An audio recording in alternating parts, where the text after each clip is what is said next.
오늘 우리에게 전하는 말씀 고린도전서 9장 16에서 27절 말씀까지 제가 봉독해 올리겠습니다. 내가 복음을 전할지라도 자랑할 것이 없음은 내가 부득불 할 일임이라. 만일 복음을 전하지 아니하면 내게 화가 있을 것이로다. 내가 내 자의로 이것을 행하면 상을 얻으려니와 내가 자의로 아니한다 할지라도 나는 사명을 받았노라. 그런즉 내 상이 무엇이냐? 내가 복음을 전할 때 값없이 전하고 복음으로 말미암아 내게 있는 권리를 다 쓰지 아니하는 이것이로다.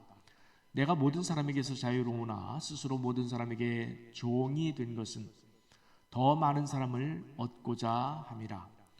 유대인들에게 내가 유대인과 같이 된 것은 유대인들을 얻고자 함이요 율법 아래에 있는 자들에게는 내가 율법 아래에 있지 아니하나 율법 아래에 있는 자 같이 된 것은 율법 아래에 있는 자들을 얻고자 함이요 율법 없는 자에게는 내가 하나님께는 율법 없는 자가 아니요 도리어 그리스도의 율법 아래에 있는 자이나 율법 없는 자와 같이 된 것은 율법 없는 자들을 얻고자 함이라.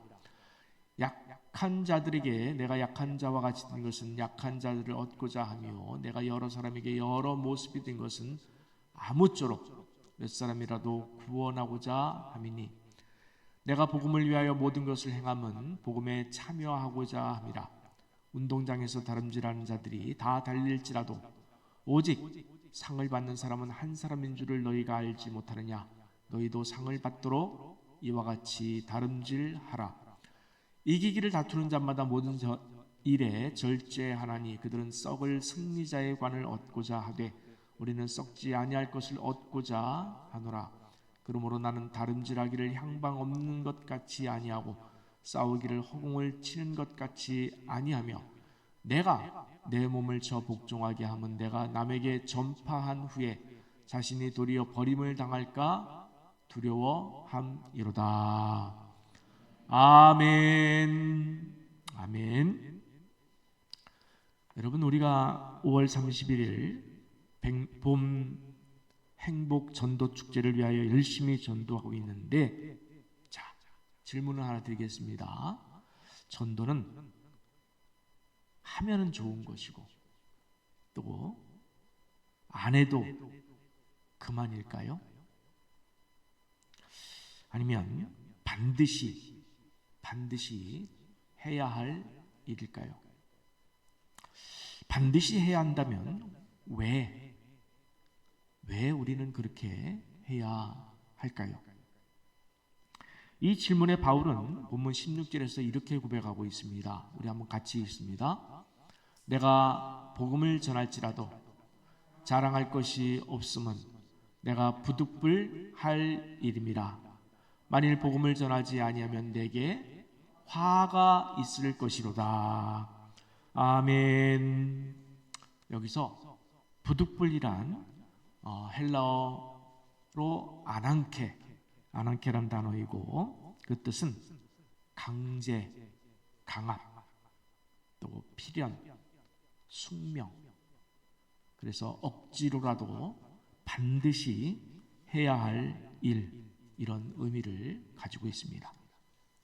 그래서 바울은 자신이 복음을 전하지 않으면 다른 말로 하면 저주가 임할 것이라고 하는 무서운 고백을 하고 있습니다. 그러면 여기서 바울이 말하는 저주란 무슨 뜻일까요? 그 뜻을 정확히 알기 위해서 우리 함께 마태복음 23장 13절을 한번 같이 보겠습니다. 제가 읽습니다. 화 있을진저 외식하는 서기관들과 바리새인들이여, 너희는 천국 문을 사람들 앞에서 닫고 너희도 들어가지 않고 들어가려 하는 자도 들어가지 못하게 하는도다. 정말 무서운 말씀이죠. 화 있을진저. 그러니까 여기 화 있을진저의 대상자들은 한마디로 말하면 천국에 못 들어가는 자들을 향한 말입니다. 또 마태복음 23장을 보면은 여러 번 나옵니다만 그들은 회칠한 무덤 같다라고 했어요. 여러분, 회칠한 무덤은 겉으로 볼 때 어떻습니까? 아주 깨끗하고 좋은 모습을 가지고 있죠. 회로 이렇게 싹 발라서.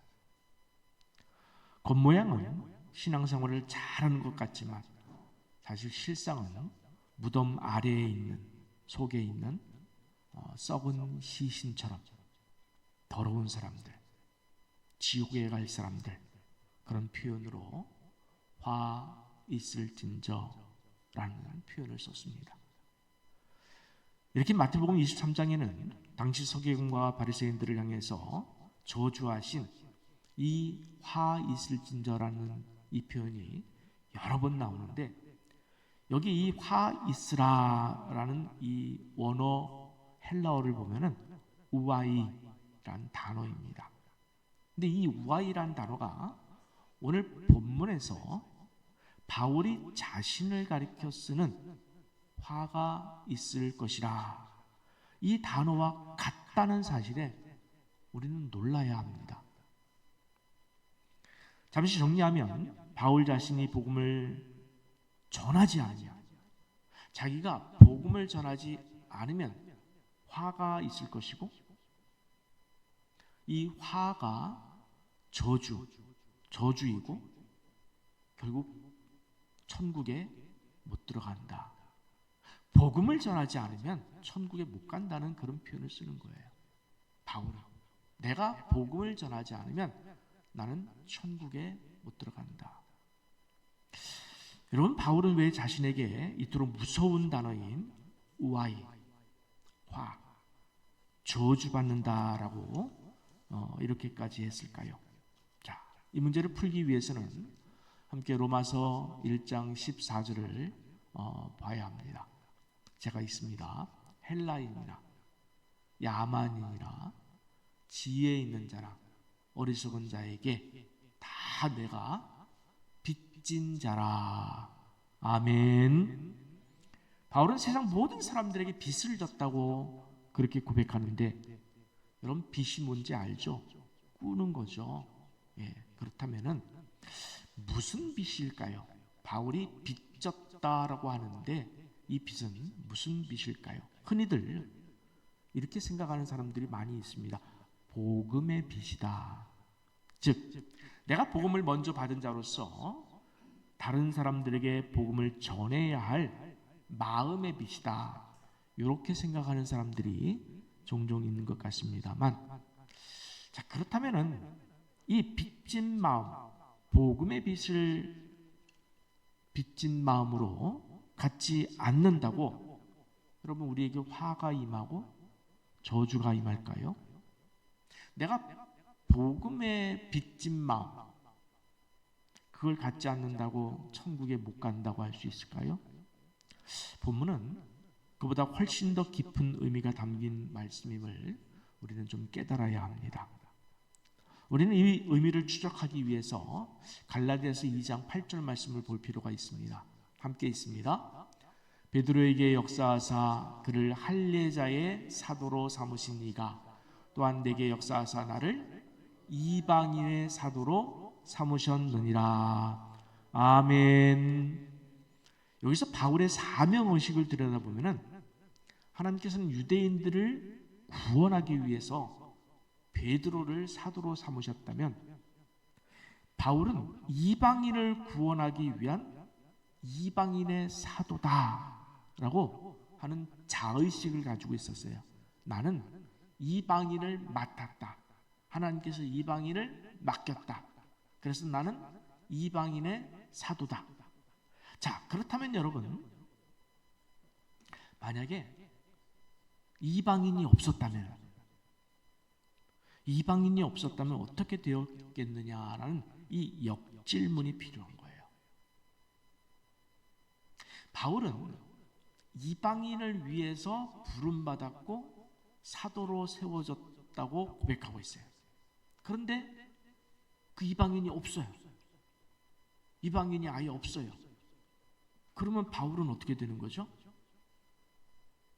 나는 이방인이 없었다면 나는 구원받지 못했다. 그런 말을 하는 거예요. 나는 이방인이 없었다면 구원받지 못했다. 그러니까 나는 누구 덕분에 구원받았다?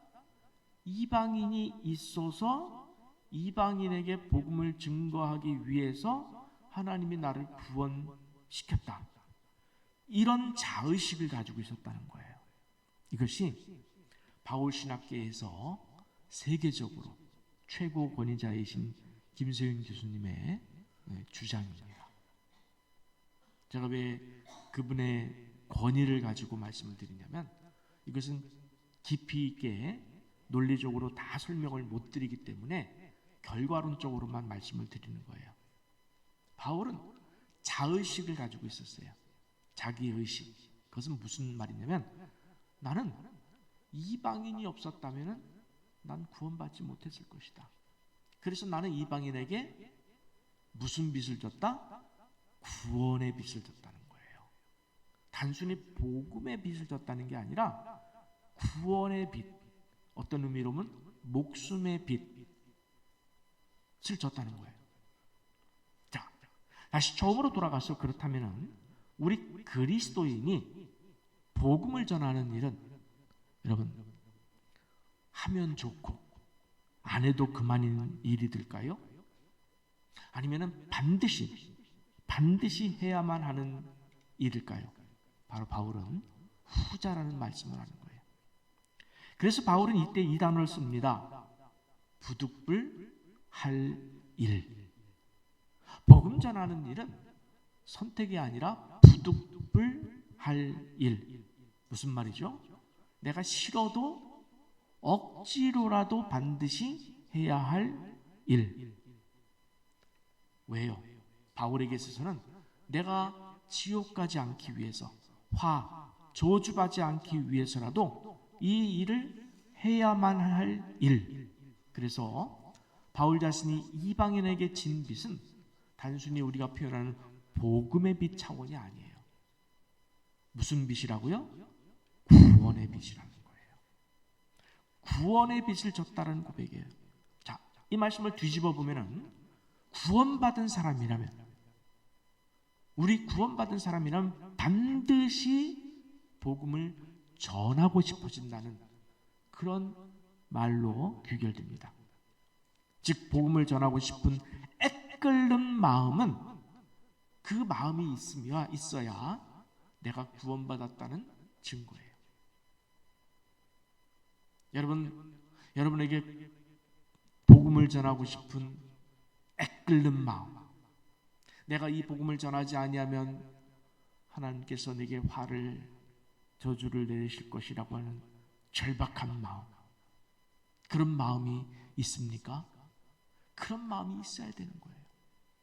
바울은 지금 그런 마음으로 말씀을 하고 있어요. 자, 이 사실을 이해해야 그 다음 본문의 17, 18절을 더 이해할 수가 있습니다. 오늘 말씀은 조금 어려워요. 천천히 하는데, 자, 17절, 18절 같이 한번 읽겠습니다. 내가 내 자의로 이것을 행하면 상을 얻으려니와 내가 자의로 아니한다 할지라도 나는 사명을 받았노라. 그런즉 내 상이 무엇이냐? 내가 복음을 전할 때에 값없이 전하고 복음으로 말미암아 내게 있는 권리를 다 쓰지 아니하는 이것이로다라고 했어요.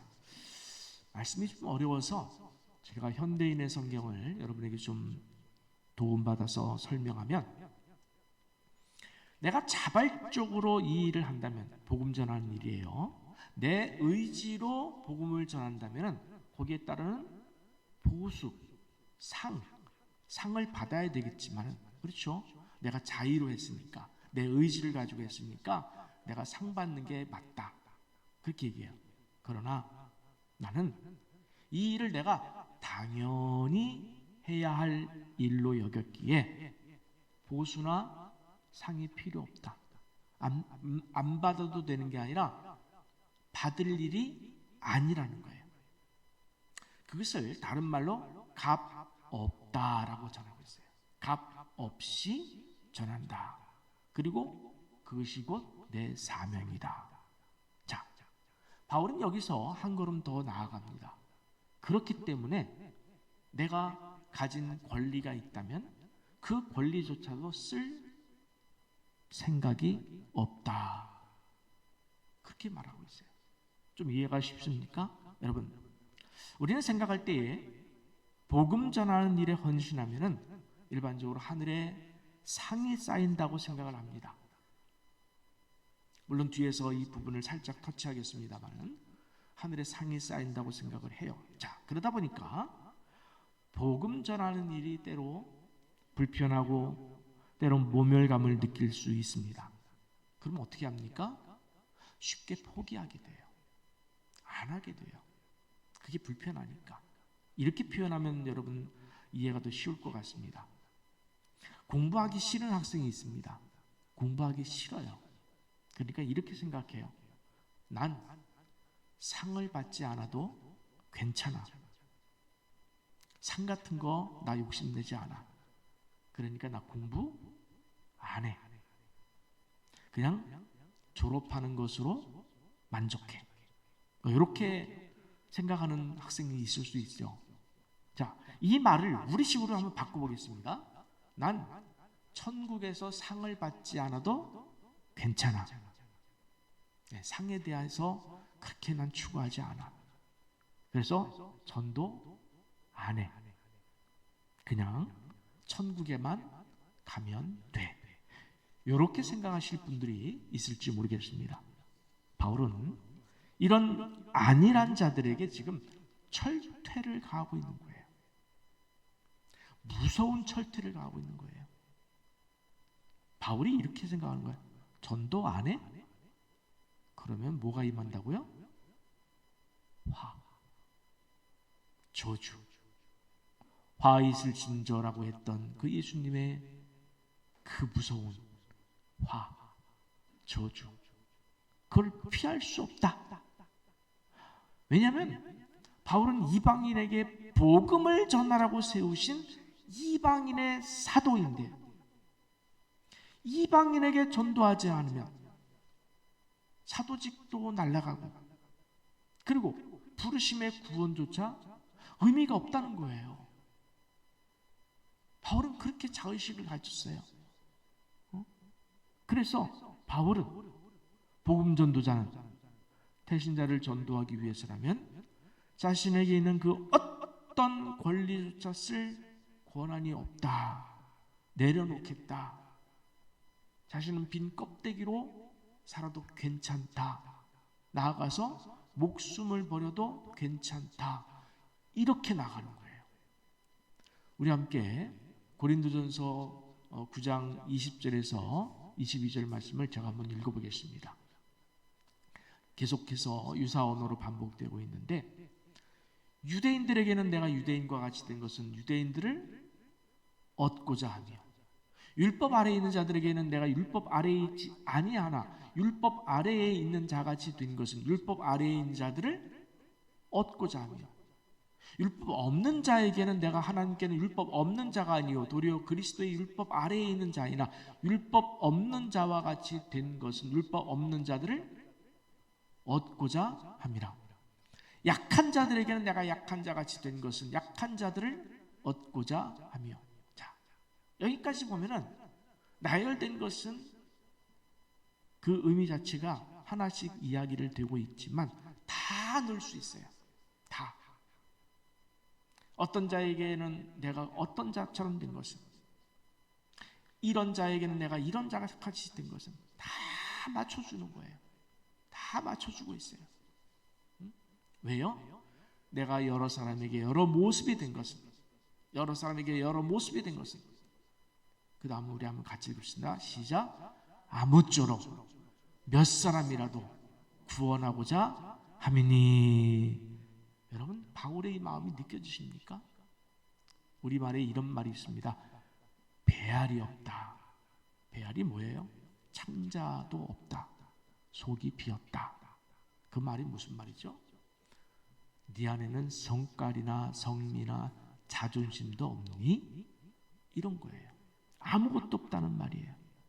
바울은 카멜레온 같은 사람이에요. 카멜레온 아시죠? 예, 주변 색깔에 따라서 자신의 몸을 저렇게 색깔을 바꿀 수 있는 그런 변색 동물이죠. 유대인에게는 내가 유대인처럼 헬라인에게는 내가 헬라인처럼, 이방인에게는 이방인처럼, 율법 없는 자에게는 율법 없는 자처럼, 있는 자에게는 있는 자처럼. 상관없어요.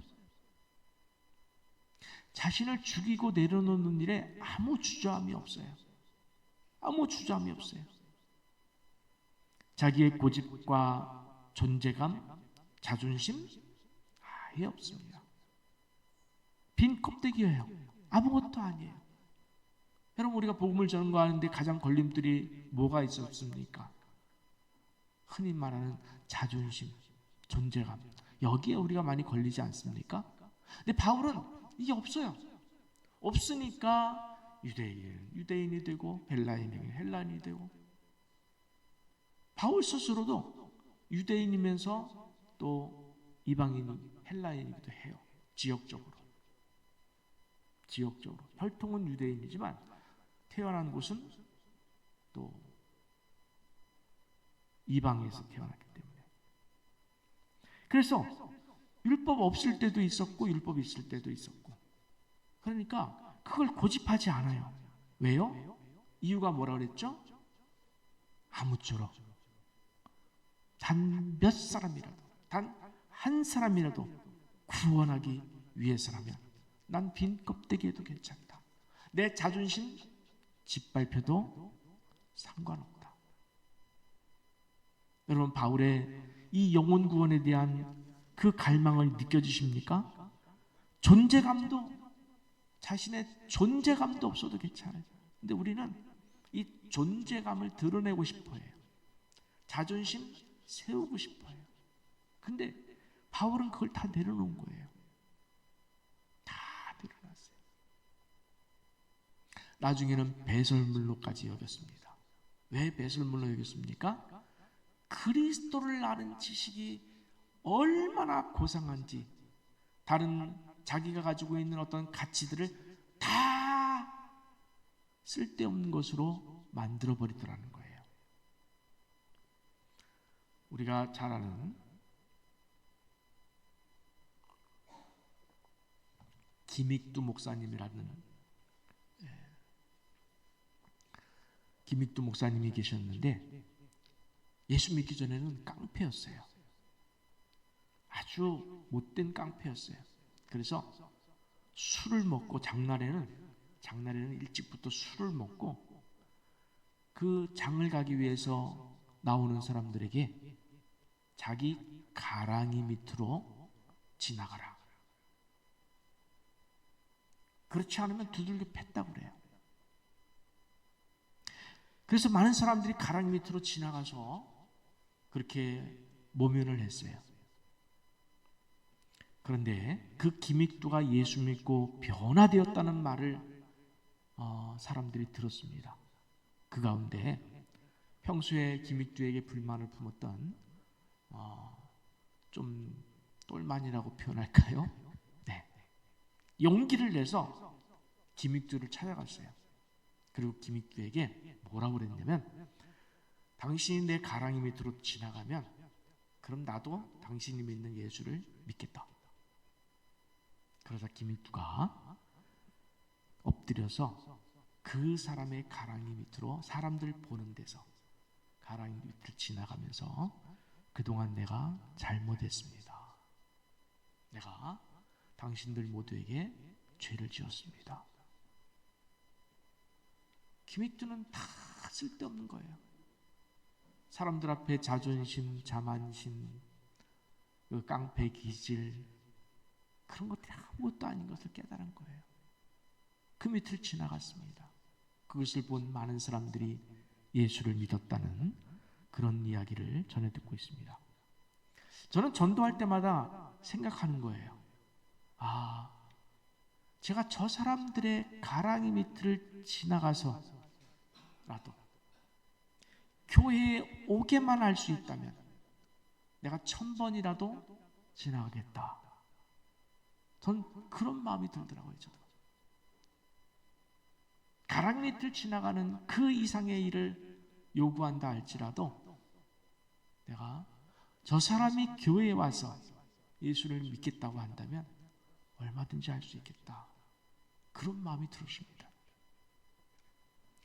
우리 함께 본문 23절에서 26절 말씀을 함께 보겠습니다. 함께 우리 보는데 제가 읽을 테니까 여러분은 한마디 한마디에 한번 집중해 보세요. 내가 복음을 위하여 모든 것을 행하면 복음에 참여하고자 함이라.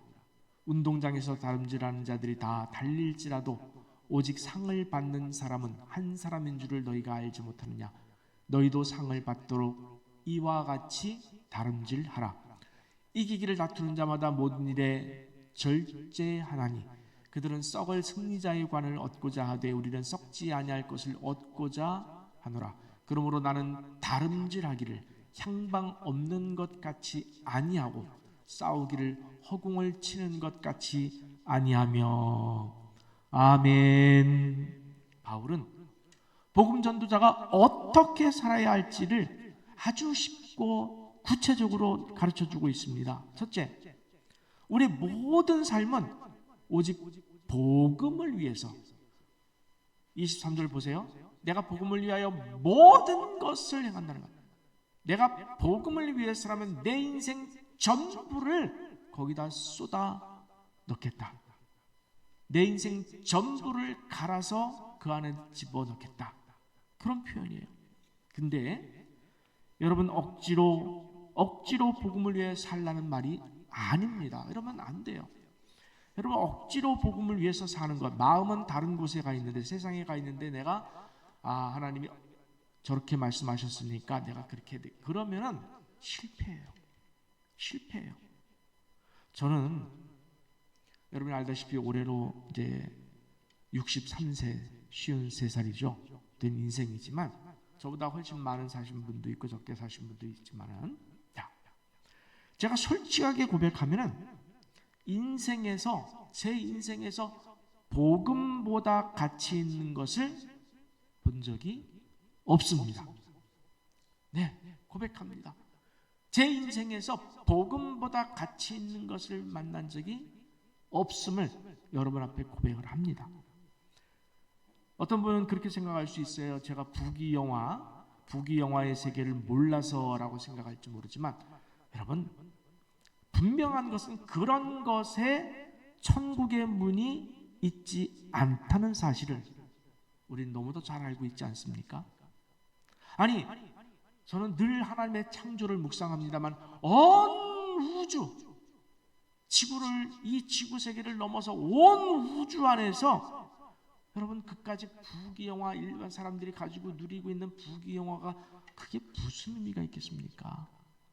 온 우주를 창조하신 하나님 안에서 사는 것이 인생의 가장 큰 의미인 줄 믿으시기 바랍니다. 아멘. 그래서 저는 살면 살수록 내 인생이 복음을 위하여 부름을 받고 산다는 것에 저는 감사를 드리고 있어요. 정말 감사해요. 여러분 감사하고 계십니까? 여러분이 여기 이 자리에 앉아 있다는 것이 감사하십니까? 감사해야 돼요. 여러분 감사해야 돼요. 여러분 각자의 삶의 모습은 다를지라도 말씀처럼 먹든지 마시든지 무엇을 하든지 다 하나님의 영광만을 위하여 살고 싶기를,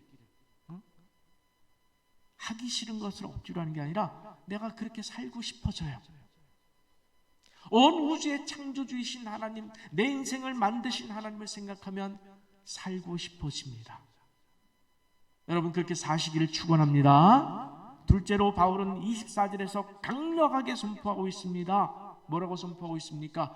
너희도 상을 받도록 이와 같이 다름질하라. 자, 오늘 스크린 맨 밑에 한번 우리 같이 한번 읽어보겠습니다. 너희도 상을 받도록 이와 같이 다름질하라. 아멘. 그러면서 무엇을 말씀하고 있습니까? 절제하라. 여러분 무엇인가에 집중하게 되면은 다른 모든 것에는 절제해야 되지 않겠습니까?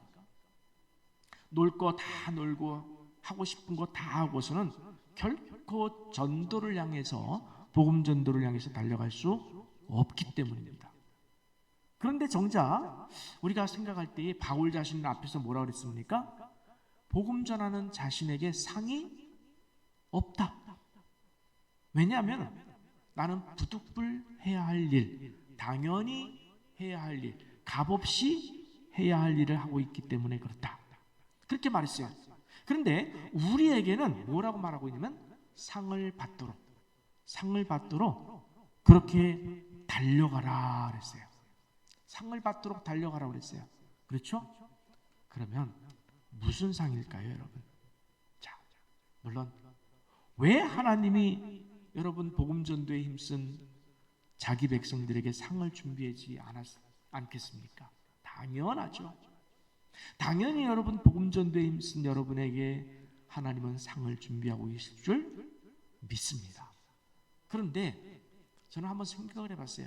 그렇다면 우리가 이 땅에서 복음 전도자로 사는 삶에서 가장 좋은 상이 뭘까? 여러분, 뭐가 가장 좋은 상이에요? 제가 이 말씀 드리면 여러분도 공감하실 것 같은데, 복음 전도자의 가장 큰 상은 내가 복음을 전해서 그분이 이 교회에 와서 함께 예배 드리는 모습을 보는 것, 그 순간이 가장 최고의 상인 줄 믿습니다. 아멘. 여러분 상상해 보세요. 내가 정말 그토록 눈물을 흘리며 기도했던 그 사람이 와서 내 옆에서 함께 예배 드리는 것, 그 이상의 상은 없어요. 그 이상의 상은 없어요. 마지막으로 세 번째로 바울은 향방 없는 것 같이 허공을 치는 것 같이 하지 말라라고 했습니다. 여러분, 권투 선수가 허공을 치는 순간 어떻게 됩니까? 허점이 노출되어서 상대방에게 치명타를 맞습니다. 그것도 우리 삶의 헛된 시간을 보내는 순간 사탄이 우리에게 치명타를 날리기 때문입니다. 여러분, 그래서 우리가 깨어 기도해야 돼요. 복음에 집중해야 돼요. 헛된 시간을 보내지 마십시오. 썩어질 열매를 위해서 인생을 허비하지 마십시오. 오늘의 모든 삶의 선택이 나중에 열매가 되어 여러분의 인생과 여러분의 영혼에 되돌아올 것이기 때문에 그래요. 그래서 바울은 정말 엄청난 고백을 합니다. 27절. 저는 이 고백이 정말 제 목회 인생에서의 제 고백으로 삼고 있는 고백이에요. 한번 있습니다. 시작. 내가 내 몸을 저 복종하게 함은 내가 남에게 전파한 후에 자신이 도리어 버림을 당할까 두려워함이로다. 아멘. 물론 여러분, 우리 구원은 하나님의 주권에 달려있기 때문에 여러분 결코 실패하지 않습니다. 여러분, 구원은 실패하지 않아요. 그럼에도 바울은 자신이 얼마나 복음 전도의 사명에 집중하는 강력한 마음인지를 고백하고 있어요. 만약 내가 복음 전도에 집중하지 않으면 하나님께 버림을 당할 것 같다. 그런 두려운 마음, 절박한 마음. 저도 마찬가지예요. 목사로서 부름을 받았는데 내가 목사의 이 사명을 다하지 않는 순간 나는 이렇게 복음을 전하고 있지만 복음을 전해놓고 나는 도리어 버림을 당하면 어떡하지? 저도 그 두려움으로 삽니다. 저도 바울의 이 두려움을 알아요. 그래서 긴장합니다. 그래서 더 깨어 있으려고, 그래서 더 복음 전도에 힘쓰려고 저 나름대로 몸부림치고 있습니다. 진정으로 우리도, 나도 바울처럼 복음 전도를 하면 좋고 안 해도 그만인 그런 나태한 자세가 아니라 이제는 부득불 할 일, 내 인생의 숙명으로 여겨 집중하심을 통해서 이제는 하나님께 진짜로 쓰임받는, 여러분, 내가 구원받은 증거예요. 내가 복음을 전한다는 것은 내가 구원받은 증거예요. 내가 복음을 안다는 것은 구원받은 증거예요. 그 복음을 알고, 복음, 좋은 소식을 알고 있기 때문에, 너무도 좋기 때문에 다른 사람에게 전하고 싶고, 모르는 사람에 대한 안타까워 견딜 수 없는 마음,